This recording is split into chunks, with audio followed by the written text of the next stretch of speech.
Muito bem, quero compartilhar com você uma mensagem que eu apresentei pela primeira vez sábado passado, na minha igreja. E é uma mensagem que tem me tocado bastante, me desafiado bastante, espero que desafie você também. Eu mencionei um texto de Ellen White na mensagem anterior, que é um texto bem impactante, né? E eu já passei, ele está em... Alguém me perguntou, pastor, onde é que está esse texto? Está no livro Conselhos sobre Mordomia, página 42. Eu já passei para o pastor, talvez o pastor possa compartilhar com vocês aí nos grupos, tá? Mas quando eu li isso, eu fiquei arrepiado. Eu falei, minha nossa, a minha presença na igreja tem que ser mais uma vantagem para a igreja do que uma vantagem para mim, né? Senão a igreja vai ficar melhor sem mim. Que coisa séria. Bom, Colossenses capítulo 3, verso 1. É um verso que é um texto que representa um desafio muito grande para mim. Colossenses capítulo 3, verso 1. Nós estamos pensando em como fazer uma casa lá em cima. Como fazer uma casa que seja uma casa de cima. Mas agora, como a gente faz a nossa casa lá de cima? Colossenses capítulo 3, verso 1 diz assim: portanto, se fostes ressuscitados juntamente com Cristo, buscai as coisas lá do alto, onde Cristo vive assentado à direita de Deus. Quero fazer um parênteses aqui. Quando você entrega a vida para Jesus, você é crucificado com Cristo e você morre. Mas você é ressuscitado com Cristo. E você se assenta com Cristo nos lugares celestiais. Sabe o que isso significa? Deixa eu explicar para você. Assim, quando você entrega a vida para Jesus, é como se você fosse pregado na cruz junto com Jesus. Quando Jesus está lá pregado na cruz, você está lá, você morre. Aquela pessoa que era você morreu. Mas, quando Cristo é ressuscitado, que os anjos veem aquele brilho, aquela luz, Jesus é ressuscitado, você ressuscita com Ele. Sua vida está escondida em Cristo. Então você ressuscita com Cristo. E Cristo fala assim, agora eu vou para o céu, você se assenta comigo lá nos lugares celestiais. É como se você já estivesse vivendo a vida eterna. E eu vou falar uma coisa para você. Os benefícios da vida eterna passam a ser disponíveis para você, aqui e agora. Coisas que não podem acontecer nessa vida natural, elas passam a ser possíveis. Vou dar um exemplo para você. É possível comida aparecer assim na minha frente? Estou com fome, comida aparece? Não, a vida natural, o que eu tenho que fazer? Trabalhar para comprar. Mas quando você está vivendo nessa outra dimensão, a comida pode aparecer na sua frente. Olha o maná. O povo de Israel, Deus falou, sai da sua terra, sai do Egito e vai para uma terra que eu vou te mostrar. Agora, foi Abraão, agora os filhos de Abraão, sair do Egito.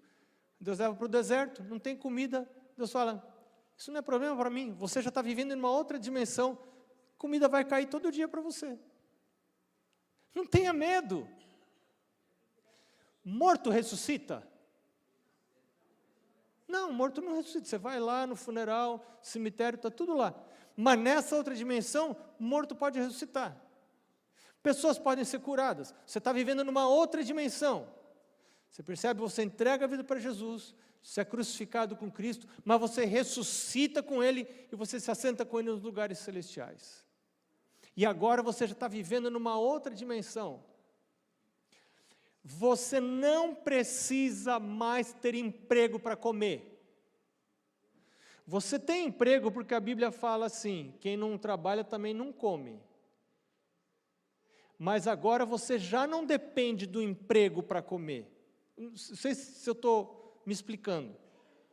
Você trabalha porque você vai ficar fazendo o que em casa, né? Aí é o pecado da preguiça. Você vai trabalhar. Mas você não trabalha mais com a preocupação de comer. A comida não é mais problema seu, a comida é problema de Deus. A casa, o lugar onde você vai morar, é problema de Deus. Você entregou a vida para Ele. É tudo dele, não é nada seu. Isso que é entender o conceito de mordomia. O conceito de mordomia dá para você paz perfeita e completa. Você entrega a vida para Deus, descansa. Exclui completamente o temor, porque a sua vida está nas mãos do Senhor. Mas isso só acontece se você morrer. Morto não tem preocupação, quem se preocupa é vivo. Mas quando você morre com Cristo, Paulo diz, estou crucificado com Cristo. Paulo, você vai para Jerusalém, vão te matar. Se Jesus não quer que eu morra, pode querer me matar. Olha, aconteceu um acidente, muitos anos atrás, a gente morava em São Paulo, aconteceu um acidente com a Mari, uma infelicidade muito grande, atropelou um motoqueiro,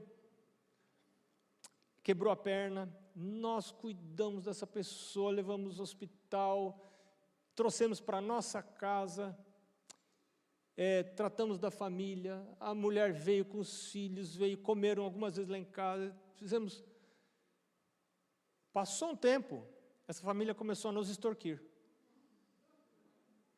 Queremos que você pague o salário, queremos que você pague isso. Falei, eu não tenho, como é que eu vou fazer? Eu não tenho como fazer isso, a gente lutando para sobreviver, nós dois. E as ameaças começaram a subir de tom. Nesse momento, nós recebemos um chamado para sair de São Paulo para Florianópolis. Nós começamos a receber chamados telefônicas, 2 da manhã, 3 da manhã, ligava. Me lembro uma vez que ele falou assim, eu sei onde você mora, eu vou aí para acertar as contas com você, se você não depositar. E eu um dia fiquei tão, assim, não sei, né, ia falar que é ira santa, mas não sei se tem ira santa, né, ira santa é só de Deus, né, a nossa nunca é santa, né, mas enfim, eu fiquei assim, eu falei para ele, rapaz, você sabe onde eu moro? Então venha. Agora eu vou falar uma coisa para você. Se for o meu dia para eu morrer, você não precisa nem vir. Já vai ser o meu dia. Agora, se não for o meu dia para eu morrer, vai dar ruim para você, não vai dar ruim para mim. Porque a minha vida está escondida em outro. Não depende do seu querer. Essa foi a última vez que Jesus nos ligou. Nunca mais nos ligou. Desapareceu da nossa vida. Satanás quer que eu e você ficamos escravos do medo. Vamos fazer isso com você. Vai acontecer isso com você. Qual é o problema? Se minha vida está escondida em Cristo, se eu estou crucificado com Cristo, eu não estou escravo de Satanás, mas ele me escraviza quando eu quero fazer a minha vontade. Eu quero ficar vivo, custe o que custar. Mas e se não é a vontade de Deus que eu fique vivo? E se é o momento de eu descansar, como disse Deus para Moisés, como disse Deus para Arão? Qual é o problema disso? Não tem ressurreição? Qual é o problema? Qual é o mistério que tem de eu morrer? Então, Deus quer me dar essa paz. Então, se você está crucificado com Cristo, agora você ressuscita com Ele e se assenta com Ele nos lugares celestiais. Mas aqui diz, agora, daqui para frente, você precisa decidir fazer uma coisa. Isso não é automático, é o que diz aqui Colossenses capítulo 3. Se você foi ressuscitado com Cristo, agora você faz uma coisa. O que você faz? Você pensa nas coisas do alto. Esse negócio de pensar é muito interessante. você não consegue decidir não pensar em alguma coisa. Deixa eu explicar. Vamos supor que você tem o hábito de pensar em coisas ruins. Você tem o hábito do seu pensamento girar em torno de pecados. E você fica ali pensando em coisas pecaminosas, se deleitando com o pensamento. Se você falar assim para você, a partir de hoje eu não vou pensar nisso, pronto, já pensou. Você entendeu? Quando você fala assim, não vou mais pensar nisso, você já pensou nisso, para falar que não vai pensar mais nisso. Então, não tem como você dizer, eu não vou mais pensar nisso. Não tem. Seu cérebro não tem essa habilidade. Mas tem uma coisa que você pode fazer. Você pode decidir pensar em outra coisa. Você diz assim, a partir de agora eu vou pensar nisso. E Deus está falando aqui o que é para você pensar. Pensar nas coisas do alto. Não nas que são daqui da terra. Olha o verso 2. Pensai nas coisas do alto, não nas que são daqui da terra. Porque morrestes e a vossa vida está oculta juntamente com Cristo em Deus. Quando Cristo, que a nossa vida se manifestar, então vós também sereis manifestados com Ele em glória. Então, o objetivo do meu dia é pensar nas coisas do alto. Eu me acordo pensando, não estou falando eu, estou falando em hipótese, né? Porque a minha luta também é igual à sua, né? E eu preciso me acordar e pedir a Deus, qual o primeiro pensamento que eu tenho? Meu primeiro pensamento tem que ser para Deus. Acordar, nada de WhatsApp, nada de Instagram, de TikTok, de coque-coque, seja o que for. Eu quero pôr a palavra de Deus, abrir o olho, palavra de Deus. Abri o olho, a palavra de Deus. Escondi a tua palavra no meu coração para não pecar contra ti. Eu me lembro do meu pai, sempre que eu penso nesse assunto, eu lembro do meu pai. Meu pai, eu conto histórias do meu pai, alguém pode pensar, nossa, que homem santo que era. Não, meu pai não era santo, meu pai tinha muitos, eu me lembro de muitos defeitos do meu pai. Mas meu pai queria ser santo. Ele não era santo, mas ele queria ser. Então o que meu pai fazia? Meu pai escrevia, naquele tempo não tinha celular, não tinha bloco de notas no celular. Ele escrevia versos da Bíblia em pedacinho de papel, e ele saía pela casa assim, ó. Então tinha o corredor da nossa casa, os quartos e tal. Meu pai ia memorizando os textos da Bíblia. Aí quando ele ia para o trabalho, ele tinha uma Brasília. Ninguém aqui lembra o que é Brasília, isso não é do seu tempo. Meu pai tinha uma Brasília. Aí ele punha assim no cinzeiro da Brasília, ele punha o papelzinho pendurado ali, e ele ia lendo aquilo, parava o sinal, ele ia lendo. O que você pensa quando fecha o sinal, o trânsito? O que você pensa quando você não tem nada para fazer? Paulo fala assim, põe Deus na sua vida, põe a Bíblia na sua vida, põe Deus. Lê, memoriza, decora. Põe a Bíblia para dentro da sua cabeça. Se você não tem o hábito de ler a Bíblia todos os dias, você não tem como pensar nas coisas do alto. A sua cabeça vai estar ligada às coisas aqui da terra. A influência da terra vai ser maior sobre você. Você vai amar mais as coisas daqui da terra. Você vai ter medo de perder as coisas aqui da terra. Porque a sua cabeça está só aqui nas coisas da terra. Eu quero ler João, 1 João, capítulo 2, versos 16 e 17. Primeira epístola de João, capítulo 2, versos 16 e 17. Diz assim, não ameis o mundo, nem as coisas que há no mundo. Se alguém amar o mundo, o amor do Pai não está nele. Porque tudo que há no mundo, a concupiscência da carne, a concupiscência dos olhos e a soberba da vida, não procede do Pai, mas procede do mundo. Ora, o mundo passa, bem como sua concupiscência. Aquele, porém, que faz a vontade de Deus, permanece eternamente. O mundo vai passar. Estas coisas vão terminar. Eu, umas semanas atrás, acho que umas 2 semanas atrás, eu vi uma pregação e eu citei isso na mensagem do sábado passado, e nessa pregação alguém citou Fanny Crosby, que era cega, uma poetisa cristã que era cega. Tem hinos no nosso cenário, cuja letra foi composta por ela.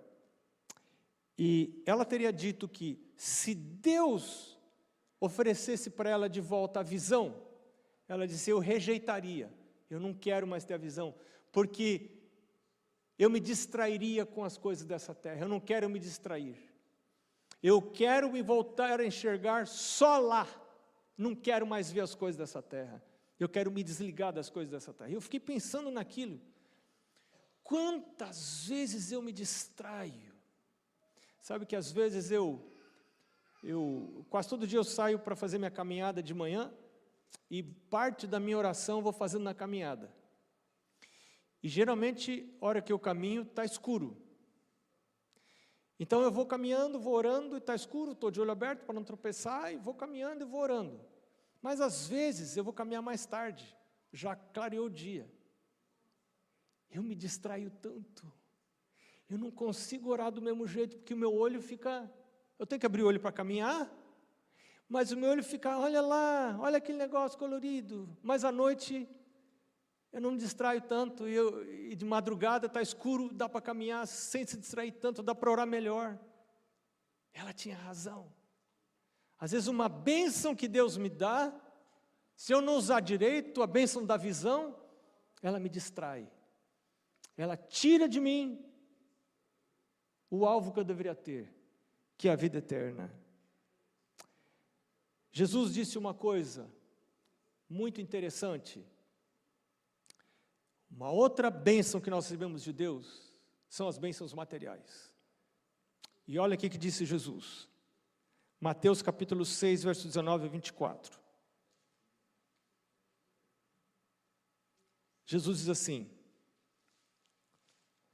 não acumuleis para vós outros tesouros sobre a terra, onde a traça e a ferrugem corroem, e onde ladrões escavam e roubam.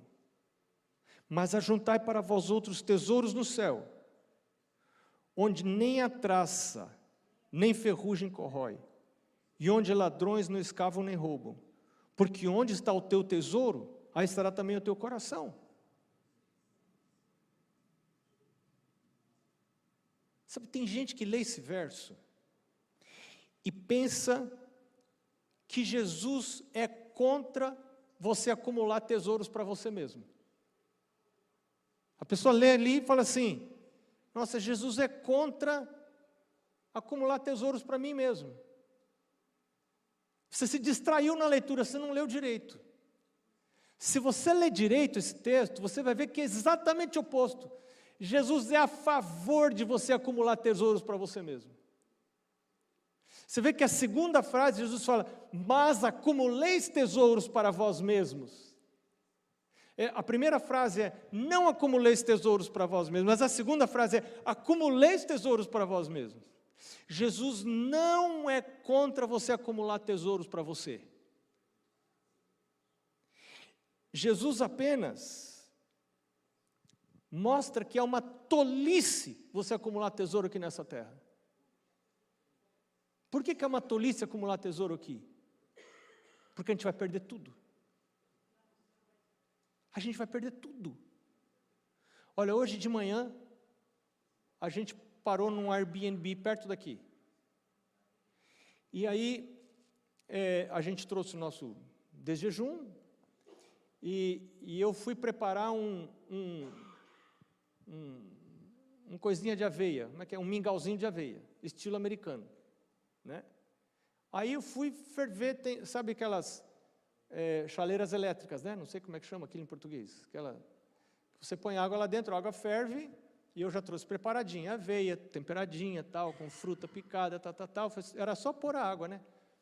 Aí eu olhei para aquele negócio, até falei para a Mari assim: Mari, a gente não tem esse negócio elétrico, a nossa chaleira é daquelas de antigamente, ainda de pôr a chaleira lá, né? A gente podia comprar um negócio desse. Mas daí já veio na minha cabeça: mas eu vou comprar sem saber se daqui a 5 meses eu vou estar aqui. Eu não vou conseguir levar a chaleira de volta para o Brasil. eu acho que eu não vou comprar não. Você percebe como as coisas mudam de perspectiva quando você sabe que você vai perder. Você sabe que você vai perder tudo. Você acha que agora eu vou comprar um carro novo? Nosso carro mais novo tem quase 10 anos. Nós temos um outro que tem 20. Então, esse é novo. Né? Então, os nossos 2 carros, se juntar os 2, dá uns 30 anos. Você acha que eu vou comprar um carro novo agora? Porque daqui a 6 meses eu posso não estar mais aqui. Não vou. É tolo, é tolice. Você entende? Você entende o que Jesus está falando? Filho, esse mundo vai terminar. Você não está entendendo isso?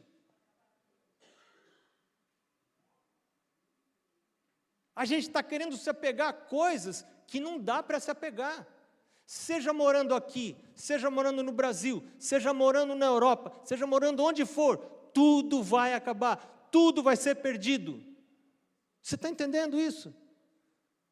Então Jesus fala assim, filho, não ajunte coisas aqui. Não é porque é errado ajuntar, é porque é uma tolice, falta de cabeça. Jesus fala, ajunta tesouro onde você não vai perder. Põe o seu tesouro lá. Lá você não perde. Não é a igreja que está falando isso. É Jesus que está falando isso. E olha que mais que ele fala.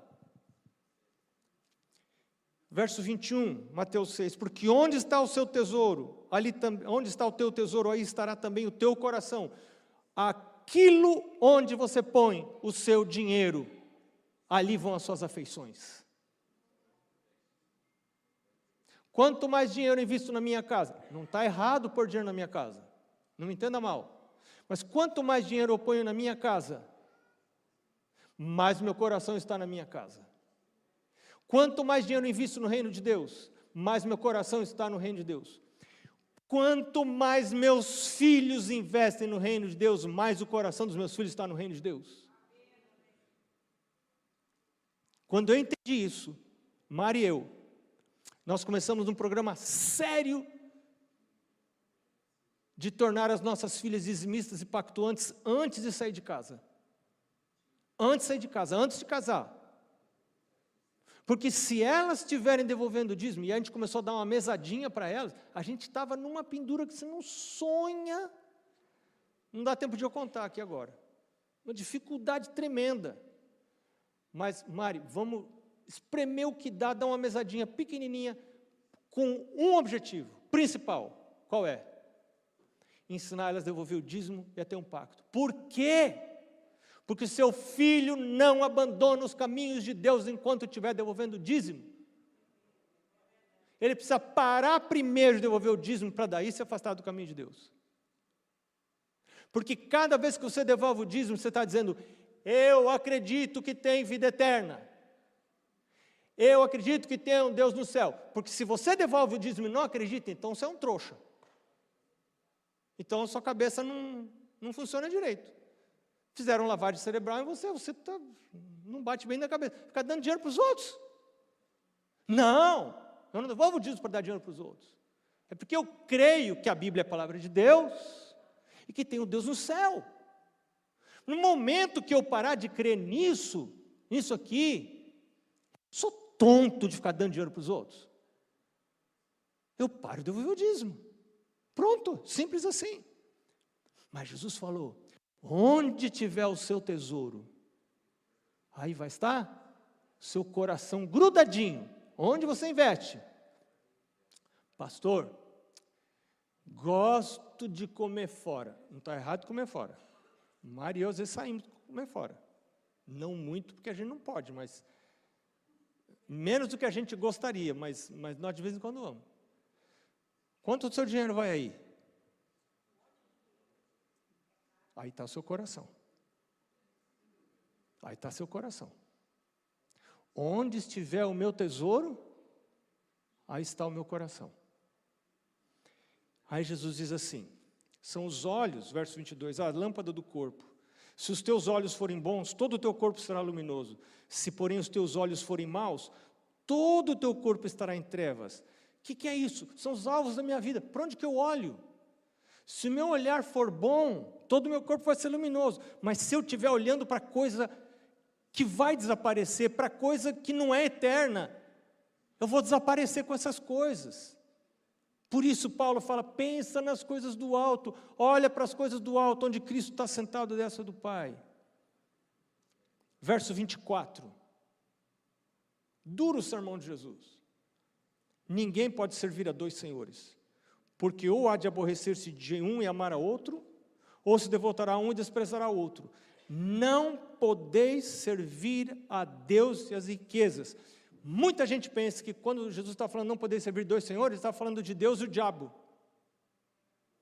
Jesus aqui não está falando de Deus e o diabo. Jesus está falando de Deus e dinheiro. Não é o diabo que rivaliza com Deus aqui. Quem está rivalizando com Deus aqui é o dinheiro. Hoje, tem muito mais gente devota ao consumismo do que ao satanismo. A gente tem um razoável medo do diabo, mas uma grande atração por dinheiro. Então, não é que seja errado juntar tesouros na terra. É simplesmente uma tolice, porque nós vamos perder tudo. Ou a gente perde porque Jesus volta, ou a gente perde com a morte. Um amigo meu, pastor, mora lá em Curitiba, me disse que um cunhado dele morava no Rio, era professor universitário.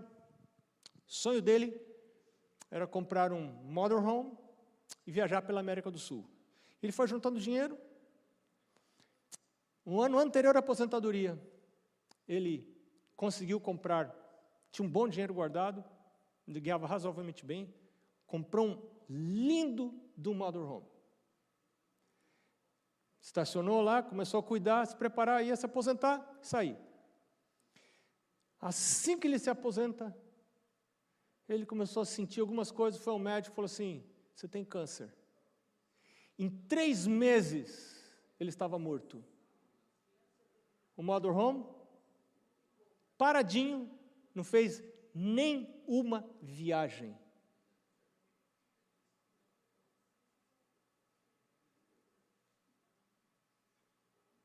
Ficou a mulher com o motorhome. E eu vou ficar fazendo planos, que vou fazer isso, vou fazer aquilo, vou fazer aquilo. Paulo disse assim, não fala isso, fala, se Deus quiser. Se Deus quiser. Mas Jesus fala, filho, tudo que você fizer, faça para minha honra e glória. Quer comais, quer bebais, façais outra coisa qualquer, fazer tudo para a glória de Deus. Entreguei minha vida para Jesus. Entreguei? Se entreguei minha vida, estou crucificado com Cristo, então tudo para Ele, vou viver para Ele. Vou me aposentar? Se vou me aposentar, é para honrar e glorificar a Deus, para trabalhar para Deus, não é para ficar olhando pela janela. Aposentar para trabalhar para Deus, não tenho mais tempo para dar estudo bíblico, não tenho mais tempo para atender pessoas. Essa precisa ser minha visão. Eu quero compartilhar com você um último texto. Diante disso, o que a gente deve fazer? Está em Lucas capítulo 16, verso 1 a 15. Esse texto é muito interessante. Capítulo 16, verso 1 a 15. Olha lá. Acho que a gente nem vai conseguir chegar até... Vamos lendo. Disse também Jesus aos seus discípulos. Havia um homem rico que tinha um administrador. Olha, a palavra administrador de novo. Lembra? No grego é oikonos, que pode ser despenseiro e pode ser mordomo. Tá? É a mesma palavra. Então, esse homem tinha um administrador e este lhe foi denunciado como quem estava a defraudar os seus bens. Então, mandando-o chamar, lhe disse, que é isso que ouço a teu respeito? Presta contas da tua administração, porque já não podes mais continuar nela. Disse o administrador consigo mesmo: que farei? Pois o meu senhor me tira a administração. Trabalhar na terra eu não posso. Jesus tinha um senso de humor, né? Você imagina Jesus falando isso, o povo se rindo, né? Imagina que o cara ia falar isso.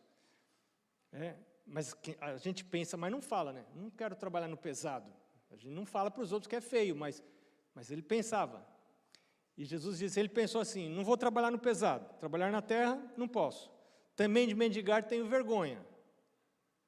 Eu sei o que eu vou fazer, disse no verso 4, para que quando for demitido da administração, me recebam em suas casas. Tendo chamado cada um dos devedores do seu senhor, disse ao primeiro, quanto deves ao meu patrão? Respondeu ele, 100 cados de azeite. Então disse, toma a tua conta, assenta-te depressa e escreve 50. Depois perguntou ao outro, e tu quanto deves? Respondeu ele, 100 coros de trigo. Disse-lhe, toma a tua conta, escreve 80. Verso 8 diz, e elogiou o Senhor o administrador infiel, porque se houver atiladamente, porque os filhos do mundo, na sua própria geração, são mais hábeis do que os filhos da luz. E agora o centro da história da parábola de Jesus aqui, é o verso 9. Eu vos recomendo, agora a recomendação de Jesus, das riquezas de origem iníqua, dos bens transitórios, das riquezas injustas, diz outra tradução. Por que essas riquezas aqui, que a gente lida com elas, são injustas? Quem disse que o seu salário é justo? Quem que falou que o seu salário é justo? Hoje um popstar ganha milhões. Um enfermeiro, uma enfermeira, ganha pouquinho. Tem justiça nisso? Não tem. Então, dessas riquezas de origem injusta, o que eu faço com elas? Jesus disse, faça amigos com elas, para que quando essas riquezas faltarem, e elas vão faltar porque você e eu vamos morrer, elas vão faltar porque tudo vai ser destruído, elas vão faltar porque vão ter crises tremendas, elas vão faltar porque Apocalipse 18 diz que vai haver uma queda do sistema econômico mundial liderado por Babilônia. E esse sistema econômico vai acabar e nós vamos perder tudo. As pessoas, de alguma maneira, nós vamos perder tudo. Antes de Jesus voltar, nós vamos perder tudo. Ninguém vai para o céu sem perder tudo. Jesus, então, enquanto você tem essas riquezas de origem injusta na sua mão, faça amigos, para que quando essas riquezas faltarem, estes amigos recebam você em tabernáculos eternos. Ellen White fala, esses amigos são Jesus e os anjos. Use essas riquezas para fazer amigos. Eu vou perder, eu sei que eu vou perder de qualquer maneira, já entendi que eu vou perder. Foi uma parábola que Jesus contou. Eu vou perder, então, já que eu vou perder, deixa eu fazer amigos, para que quando eu perder, eu tenha onde ficar. Jesus fala, eu estou preparando casa para você. Na casa de meu pai há muitas moradas. E então no verso 10 ele diz, quem é fiel no pouco, também é fiel no muito, e quem é injusto no pouco, também é injusto no muito. Se, pois, não vos tornastes fiéis na aplicação das riquezas de origem injusta, quem vos confiará riquezas eternas, a verdadeira riqueza? Como é que Deus vai me dar a verdadeira riqueza, se nessa riqueza de origem injusta, eu não sou fiel na aplicação? E aí o verso 13, ninguém pode servir a dois senhores, porque ou há de aborrecer-se de um e amar ao outro, ou se devotará a um e desprezará ao outro. Não podeis servir a Deus e as riquezas. A gente não tem mais tempo. Mas eu quero dizer para você, o que Jesus está dizendo e o que Jesus não está dizendo. O que Jesus não está dizendo nesse verso 13. Jesus não está dizendo que é pecado ser rico. Jesus nunca falou isso. Jesus está dizendo que não é possível amar as riquezas. e ter a vida eterna. E Paulo fala lá em 1 Timóteo capítulo 6, não é possível querer ficar rico e ter a vida eterna. Você pode ser rico, o problema não é ser rico, o problema é querer ser rico aqui nessa terra, e não ser rico para com Deus.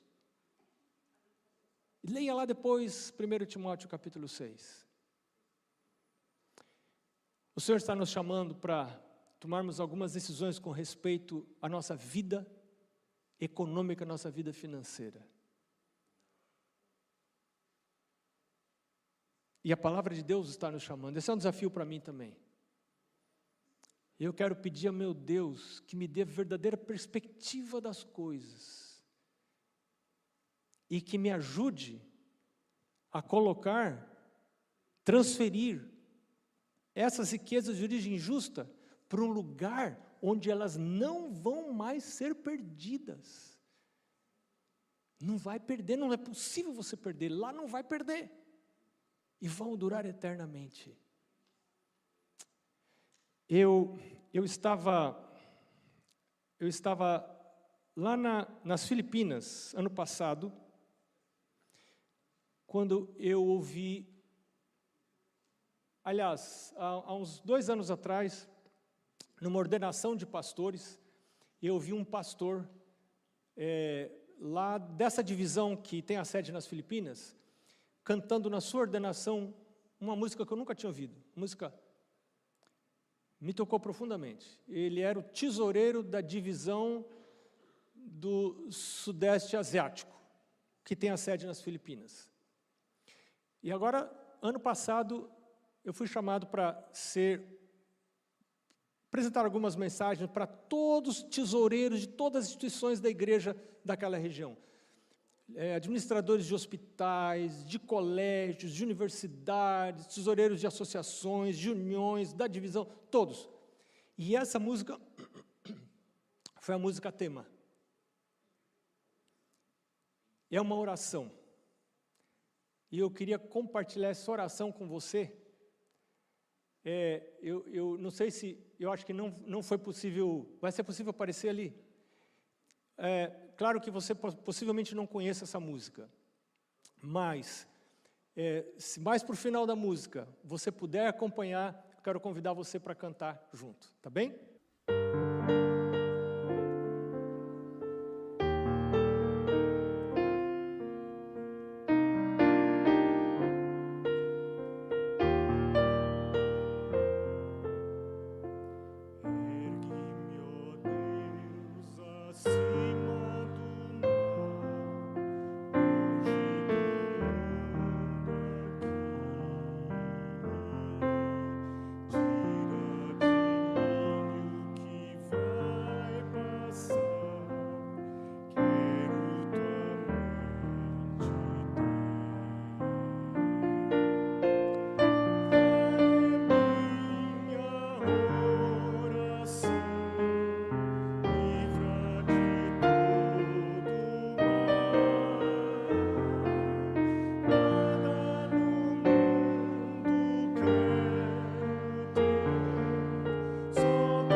Senhor Deus, hoje é dia de entregas, é dia de chamados da Tua parte. Nós estamos sendo chamados a fazer da nossa casa uma casa de cima, porque queremos habitar na verdadeira casa de cima, que o Senhor está preparando para nós.